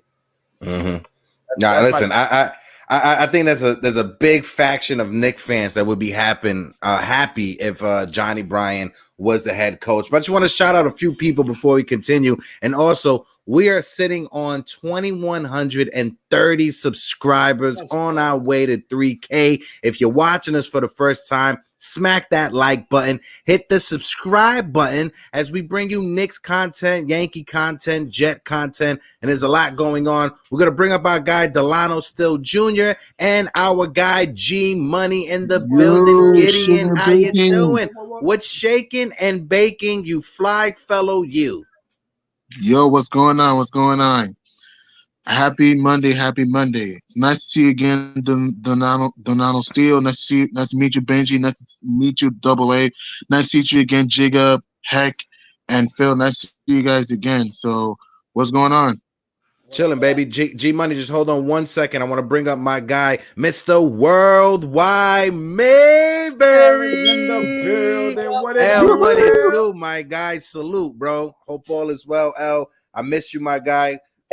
Hope the family's doing well. And also, congratulations to my guy L for getting married over the past couple of months. Salute to you, Mr. Mayberry. Congrats.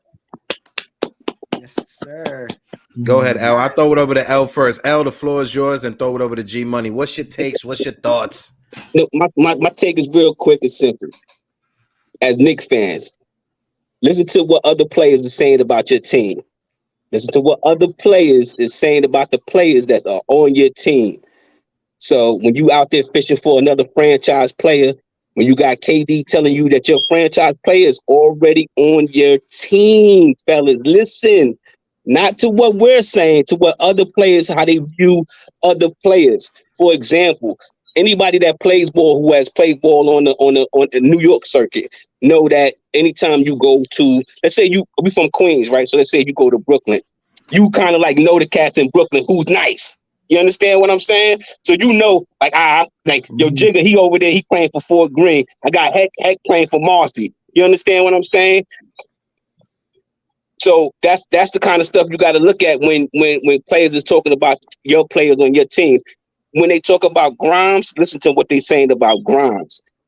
We say that about Grimes. Stop overrating our own players is what I'm pretty much getting at. You understand what I'm saying? He tell you about Grimes. When he broke it down about Grimes, it wasn't a diss. It was facts what he was saying about Grimes. Literally what we say every day. Exactly. Yo, Jigga, it was facts because I was saying the same thing. I'm like, yo, how can you complain about playing time when you get the ball and you don't shoot the ball? So when you look at the minutes and you look at Dante playing the same minutes, Hart playing the same minutes, IQ playing the same minutes, and all of them is shooting and all of them is productive, and when you get the ball, you don't do nothing with the ball, that's on you. Mm-hmm. That's a good point. Facts, L. Facts. L, if you had to, if you was in the front office and this offseason you had to make a decision and you was only able to keep one of them, Jalen, Julius, or RJ, out of those three, who is the one person you're keeping and building around this offseason? It's all hypothetical. We're just talking shit here as Knicks fans. As much as I hate to say it, right? I know y'all think I love RJ, right?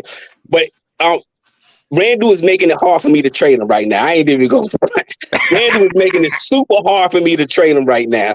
I mean, that boy playing the best basketball I ever seen him play. I ain't even going front. He's playing the best basketball. But I would have to trade him and keep RJ because of the youth development. You know what I mean? It's not so much of the talent wise. I just think that you would have to include him because the way how he's playing right now, you might get more. You might get better cents on the dollar than you would with Randle than you would with RJ. RJ kind of in that slump right now. I don't know if it was because he got sick, because he really did get sick. Heck, me and Jay Books was at the game, and those that don't know, I guess he checked himself into the hospital during that time when he was in Atlanta. So he had the hospital band around his arm. You know what I mean? Yeah. Those that you didn't see that because we were standing right there next to the team. So we saw that. That was some behind the scenes, and we took pictures of it and he hasn't been the same since that time. So I don't really want to bash him too much. Let him get a couple of more games under his belt, then we see where we go from there. But you might have to include him. But Randle, like, he got the most weight right now. You know what I mean? Yeah. The way how he's playing. And we give him shit all the time because he's our player. But the guys around the league respect Randle. They respect Randle. They respect Brunson. And I just think as Knicks fans that we need to respect our team as well. Stop always looking for a silver lining. Sometimes it ain't always a silver lining. Sometimes it ain't no gray area, fellas. Sometimes we're just in black and white. It just is what it is. And you just got to do what you got to do. Now, is this team ready to go? to the next level? No. Look, I'll say it again, like I said the other day, you know, bouncing off of what Ebony said when she was on the show. What we've witnessed is we've brought in players that are then asked to be forced into a system and play a role that they don't play. Right? You're forcing them into these spots and becoming players that they aren't. So it all comes back. And I guess the biggest point about today, Heck, when we talked about what we were going to talk about this morning was every question we ask leads to the roster construction is not built cohesively to where it is a system-based team. Even if Tibbs tomorrow morning decide to become a guy that runs an offensive team, we haven't put enough guys together to make a true offensive team or defensive team. And we're seeing that play out this season. So you got all these decent role players and guys that could be stars, but they don't work together. It doesn't. They don't mesh. But give them guys some credit too. Give them guys some credit too, because they're asked to do different things and they're doing it. And it ain't like it's not like the Knicks is struggling shooting the ball.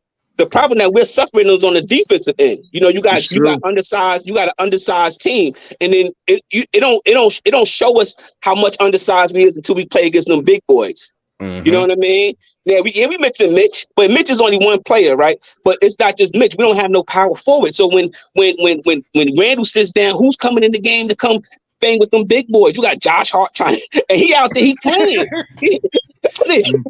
I'll be joking, I'll be joking. Josh Hart out there looking like Julian Newman trying to guard these big power forwards, bro. Just think about it like this, right, guys? Throughout all this, and the Knicks are still winning games. That's the crazy part. They're still winning games because we've got dope pieces. That's why anybody that sits there, and again, you know, we joke around. Everybody says, "Oh, blow it all up" and stuff like that. But realistically, you can sit here and still say we've got some dope ass athletes. We've got some dope players. We've got guys that could, like JB, be on the precipice of what a true all-star / superstar can be. The problem is, you have all the pieces around it that are good and great, but together they're not going to get to that level that they all strive for and that we deserve as a fan base. It has nothing to do with throwing shade at the guys on our team. It's you went all these different routes, and we've complained about a lot of them, Heck. Right? We can go back and talk about Kemba. We can talk about Fournier. We can talk about the mistakes here and there. Hey, we sped up the process because of the COVID season and kind of messed that route up a little bit. So it's like, all the little mistakes at some point, they're going to come back to slap you in the face when you get to a point where contracts are running up, money has to be paid out, you're losing guys like IQ. So again, it comes back to we don't have that cohesiveness there, and that's the biggest concern. The only good thing about that. I just want to put this out there real quick. 1 second, Howard. I'll throw it right back to you guys. I just put in the chat. Make sure you guys click the link. That's for the For the Love of the Game channel. My guy Worldwide L and Hardwell. That's where I started over there when it comes to talking shit about our Knicks. Make sure you guys go give them a subscribe over there. Make sure you guys go and support them. Hit that like button. Subscribe. That's why I met a lot of the folks that are in the chat. G Money, Knicks affiliate. My guy 19 comment. Like I said, L, you know it's always love, always from day one. Always, go ahead, bro. Real quick, I got to get back to work, y'all. But one thing, like to piggyback off of what Jigga just said, with this team, the good thing about this team and what they done with this team is they unlike the COVID season, we got wiggle room. You know what I mean? We could make some moves. You know, we could make legitimate moves, power move. You understand what I'm saying? So that's the only thing that I'm not really worried about this team. I haven't pulled my hair. I don't think I got no new grades this season. You know what I mean? I haven't pulled my hair. What are you talking about? We don't got no hair, Al. Phil. I ain't got no new grades. It's only because I didn't think that the Knicks was going to be. I thought they'd be exactly where they at right now until they make that move. I know Boston is better than us. I know Milwaukee is better than us. After that, it's a toss up on teams where it comes down to Philly and all the other teams down at the bottom end. But I wasn't really stressing. You know, it was just Boston, Milwaukee, and it's everybody else. And the Knicks is sitting right there. So it's Boston, Milwaukee. I don't know who the next team in line, who would be the third seed. Philly. Orlando, Miami. Yeah. But nobody was expecting Orlando. No, I wasn't expecting Orlando. And I still don't expect Orlando to beat it down the stretch. I still don't expect Orlando to beat it down the stretch. Orlando is a front runner team right now. They're a front runner team. They're a team that until the league figure out what they're going to, until the other teams figure out what they're doing and stop it, they just a front runner team. You know what I mean? They talent is not that. They got talent, but they're not there yet. You understand what I'm saying? They will be there, but they're not there yet. Yeah. See, Al, my guy, I'll let you get back to making the chicken nuggies over there at work. I love you, my brother. Like always, like I said, day one, A1. Later, Al. Appreciate you. Yeah, I think people sleeping on Orlando. Like I said it early in NBA Nightcap during the offseason. I said Orlando's going to surprise a lot of people. Everyone said I was smoking something. Here we are. They have surprised. Well, the Magic are smoking teams right now. Yeah, I think they're going to continue to surprise a lot of people throughout the rest of the season. And one thing we also said was Miami had a rough start. Like we shouldn't have counted Miami like as a flop because Miami can get it back together. And all of a sudden they went from being like the third worst in our league, you know, in our division to now they're ahead of us, you know. So we can't sleep because I feel like every team that's still behind us can still pick it up. And if we're going to play the defense that we played these last few games and we're going to let 150 to 160 points, we have something rude ahead of us. Cleveland can, you know, Cleveland, unfortunately, I don't see making a push now with two guys out for 6 to 8 weeks. But you never know with the other teams behind us. So we got to be careful. Let's throw it over to G Money to get G Money's take, and then afterwards throw it over to DSJ, who's there. I think DSJ is there, and then throw it over to our guy Double A to get his take on the conversation so far. But go ahead, G Money. What's shaking and baking? You fly fellow you. What's going on? Right now the Knicks pretty much they have shown improvement as far as the offense is concerned. The offense is improving a little bit though. They just got to do a better job getting into the passing lanes and try to rebound the ball. If they can just do a better job getting into the passing lanes, get some more easy buckets and just swing that ball around the horn, New York will be in a good position. Because right now, because the game against Phoenix, I know we gave up 122 points. How at the same time the defense was great in the second half, really more late third quarter, early fourth quarter, because they did a good job staying attached to KD, to D-Book, and man, the Brunson Bulldog was on the loose. The Suns got hit with the Brunson Blizzard on Friday, so that's the thing right there. On Saturday, we just couldn't guard a parking car whatsoever that whole game, and the Clippers just got easy shots at the rim. They were just playing Papa shot at that point. The Kawhi-inator, he was just an animal. Yep. He was a robot. Woo! Mid-range step-back threes. He looked like prime Claw out there. PG-13 got involved. Russ turned back the clock at times. The Bear was dishing a rock. Was giving up some. It was like Christmas in December. It was like Christmas for the Clippers. So if you're the Knicks right here, you just got to play harder defense, get into the pass lanes, fight through flare screens, and rebound the ball. Because the month in December is a gauntlet.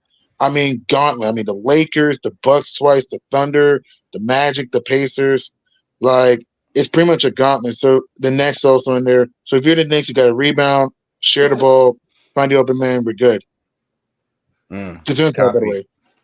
Copy. There's a poll in the chat right now. It says, if you had to keep one with Jalen or Jalen Brunson, which would it be? Julius Randle, RJ Barrett, or keep all three? Make sure you guys put your vote in. We will let you guys know what the results of the poll is after, right when we're about to get off for the show. But DSJ, Delano Still Jr. Go ahead, DSJ. You're muted, DSJ, by the way. What's going on? Salute to everybody in the chat. Salute to the panel. What's going on, fellas? Chilling, baby. Trying to be like you on a good day. Yeah, so listen, I don't know what you guys are complaining about. I mean, we're a team that's just doing fantastic work. I think everybody should get an extension for at least 18 years. I hate you. I can't stand DSJ, bro. I swear to God. Let's just go ahead and give Leon Rose just infinite years, just indefinitely, like minimum suspension. Let's just go ahead and give Leon Rose an extension. And what do you want for it? Indefinite. Same thing with Tom Thibodeau. Blood of the Panther just said DSJ is the GOAT of all the trolls. He absolutely is. The number one troll in the Knicks universe is Delano Still Jr.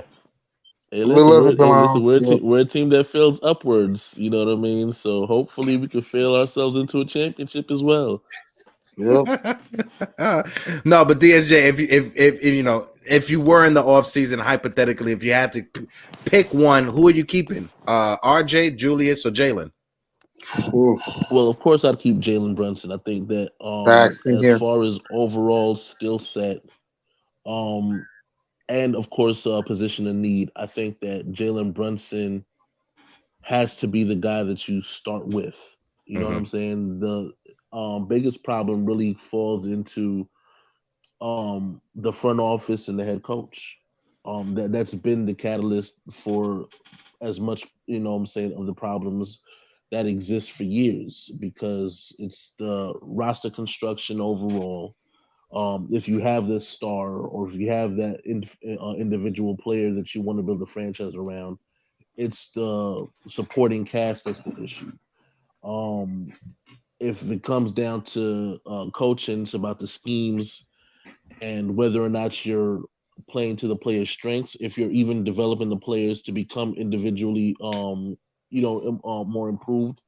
Um, which is why, for me, I've always said that the answer has been from last season. I've been saying, well, since Bob Myers is becoming a free agent, in terms of, you know what I'm saying, leaving the Warriors, it would be a great idea to have that conversation with the Warriors to see if we could have that conversation with Bob Myers then. Agreed. Yeah. Now No, that agreed. he's completely gone, there's no middleman to have to talk to.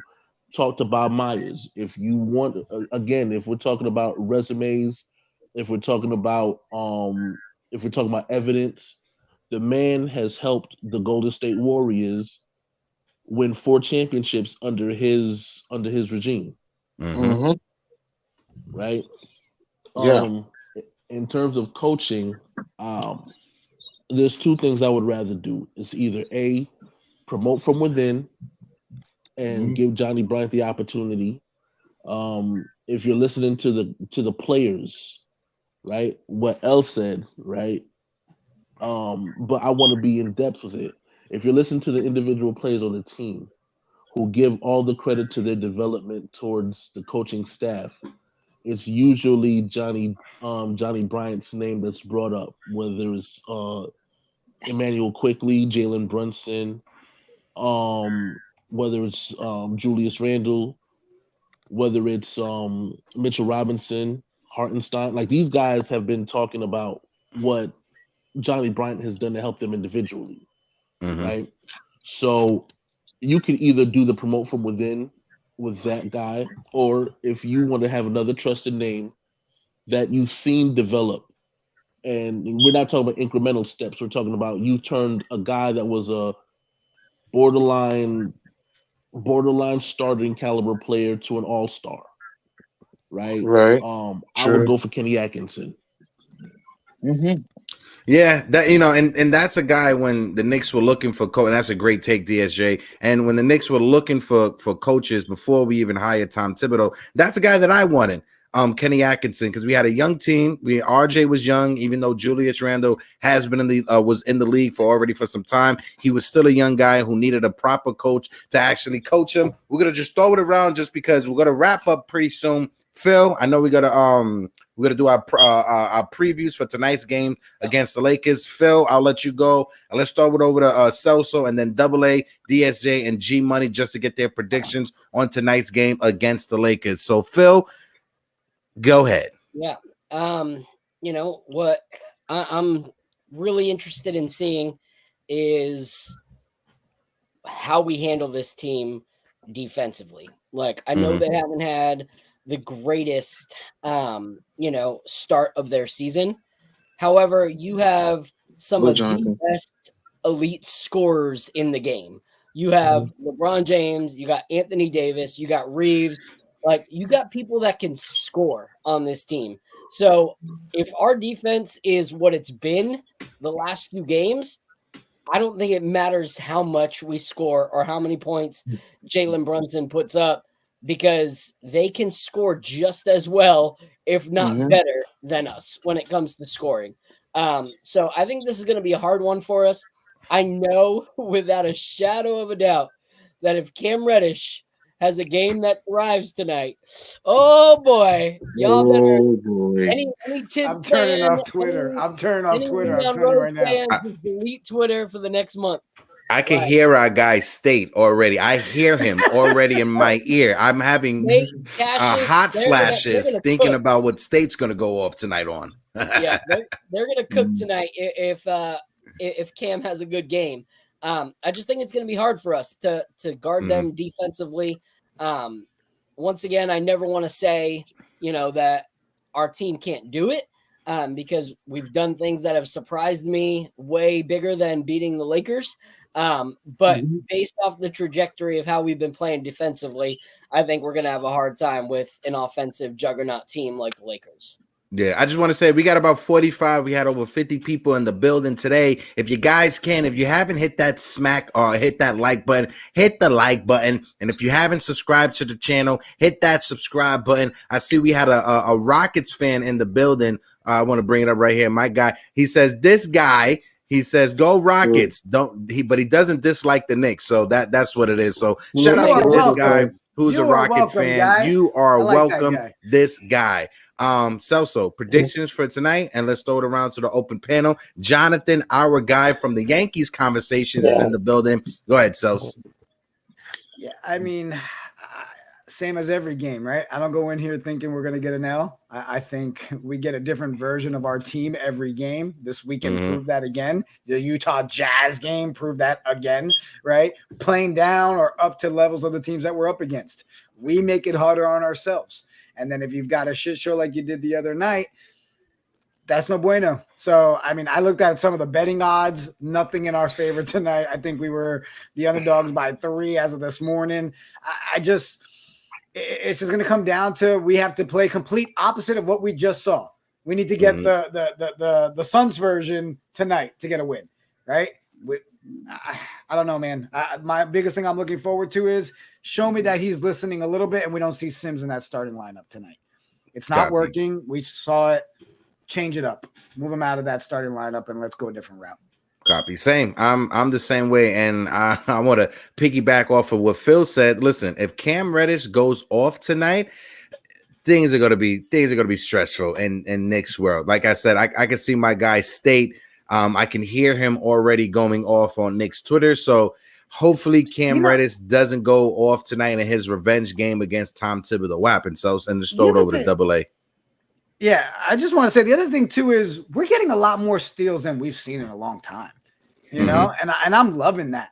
But you know what? I'm also realizing how many times are we getting those steals and that not converting into points? Even that last game, very first quarter, right, Phil? Was it the first quarter? JB had those 2 steals, turned into nothing, moving the ball around, turnover, and then we turn it right over. That's one thing we've been seeing, though, is we steal it, and then we let them steal it right back. So we give up. We have a turnover. Yeah, stat. It's like that's great. You got to steal. Yeah, I'd like to see us capitalize off of those turnovers. You know, like especially when you've got your big man like Mitch out, and the rebounds are going to take a hit. Like if you're going to step up in those steals, let's convert on those. Let's turn those into points. I'm tired of possessions that turned into nothing. So I'd like to see some of that improve tonight as well. Man. Yo, my guy Billy. My guy Billy is in the building.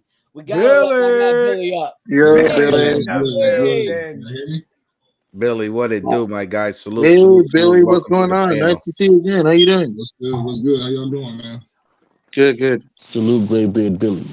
Man, what's the combo? Chilling. There's actually one question I had. As long as this is the first time I'm on the Knicks Open channel. No problem, Jonathan. Go ask your question. Let's throw it over to Billy and then AA because we got to get ready to start wrapping things up soon to get our predictions for tonight's game.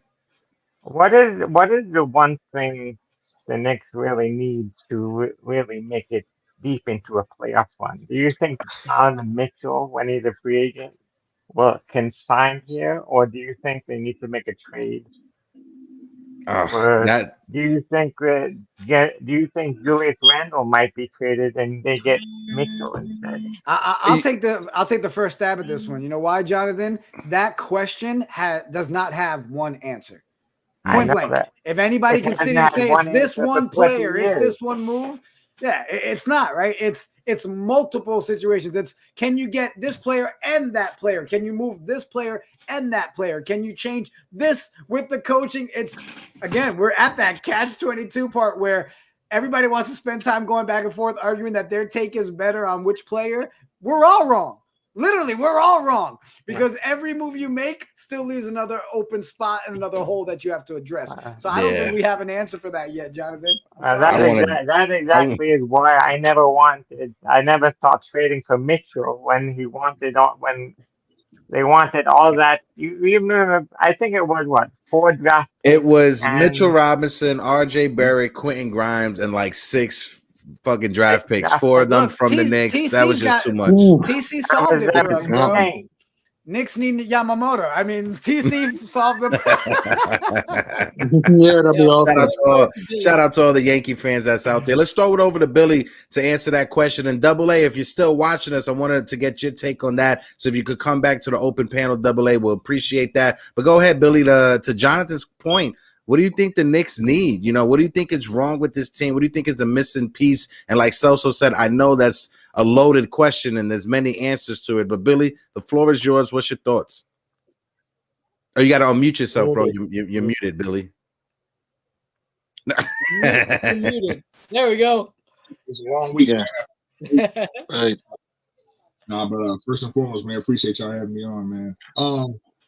Look, the Knicks are not one player away from winning. It's true. You know what I'm saying? It's true. It could be one player away from contending or trying to contend. You know what I'm saying? Right now, we're mediocre team. And one thing, when you have a lot of mids on your team, you can't expect mids to give you all-star or elite performances every game. And that's the problem with Knicks. I don't say Knicks fans. I don't want to know nobody had a fan, but that's what you hear during these takes and these complaints and stuff. What just happened? We want our guys to be better than what they are. You know what I'm saying? And can y'all hear me? Yeah. No. We good. We want these guys to be better than what they are. The Knicks are one player away. If you want to trade RJ Barrett, trade RJ Barrett. But let's stop trading. It's time to start trading for mids. It's time to start moving the needle. You know what I'm saying? You got to move the needle. I'm tired of reading all these articles where other teams are going for big splashes. And the Knicks aren't doing that. You know what I'm saying? We don't have basketball minds in our front offices like the Boston Celtics do, like the Phoenix Suns do, like the Clippers do. You know what I'm saying? We have agents and we have his friends telling him what to do. You know what I'm saying? Lakers got Pelinka. Pelinka's an agent. But what does Pelinka have? He has basketball minds in his ear, giving him aid to, hey, this is how you do this, that, and the other. And that's why they're in the middle of everything right now. So to shorten that up, man, to say if the Knicks are one, can we make one trade and make us better? No, I think we need to make multiple trades. We have multiple mids. And, you know, I've been saying it a lot. I know Phil sees me saying this a lot with Randle and Brunson. I love both. I'm cool with both guys. I'm not like most Knicks fans who hate. I don't hate or I don't have a favorite on this team. You know what I'm saying? So I feel like I could be objected to talk about whoever on any given night, no matter who it is. But I've yet to see Randle and Brunson be great at the same time. You know what I'm saying? We'll see one have a 50-point performance, which was phenomenal, by the way. You know what I'm saying? Yeah. But then I'll see the next night we'll see Randle have a 40-point performance. But we never see Randle and Brunson together having a dominant performance to carry them together. You know what I'm saying? I think that's a problem, man. Because now going into like halfway of year 2, you're kind of thinking, damn, do these guys gel together? Can they work together? Do they play off each other well? And me personally, I've yet to see that. So I think the Knicks need like a little construction around the roster. But to say they're one trade away, I don't have to say no. Yeah, and that's one thing that I've always said is I've seen Jalen and RJ work well together. I've seen RJ and Randle, have good games together, but I've never seen a thriving game of Jalen Brunson where Randle thrived as well and vice versa. Like it just does not seem to be like those two pieces fit together. So I feel like the front office really needs to decide, are we building on Jalen Brunson and RJ or RJ and Randle? Like what are we doing? I think we all know it's Jalen Brunson, so we have to make the trades that then make us better alongside of him. And I think that's a huge problem with the Donovan Mitchell trade is maybe at one time a Donovan Mitchell trade would have been monumental for a Knicks organization. But I think with the way that Jalen Brunson plays, it moves us forward, but it doesn't get us to where we need to go. Like they are very similar in play styles, and we're not adding to some of the other things that we struggle with, such as our length and our defense and stuff like that. So we would still need at least another piece down that road, you know, to be able to get past Eastern Conference Finals, to actually contend for a chip. So either it's going to be a monumental like trade deadline offseason, or we're still looking at maybe another 2 years down the road before actual contention, you know, happens for the Knicks. We are one like away from 50 likes on the stream. We are sitting at 49 likes. If you haven't hit that like button, smack that like button for your boys. And I know we're about to get ready to dip up out of here. It's 12:55. It's about to be 1 o'clock. Jonathan, just want to ask your predictions for tonight. Knicks versus Lakers. What's your thoughts? Then we'll get Billy's takes, then DSJ, and then we'll wrap it up. Go ahead, Jonathan. The question is for the Lakers, is LeBron James playing? Questionable right now. Yeah. Oh, wait, he's questionable? If LeBron James is not playing, then I think they're going to win by at least 10 points. If he is playing, it's going to be very close, possible loss.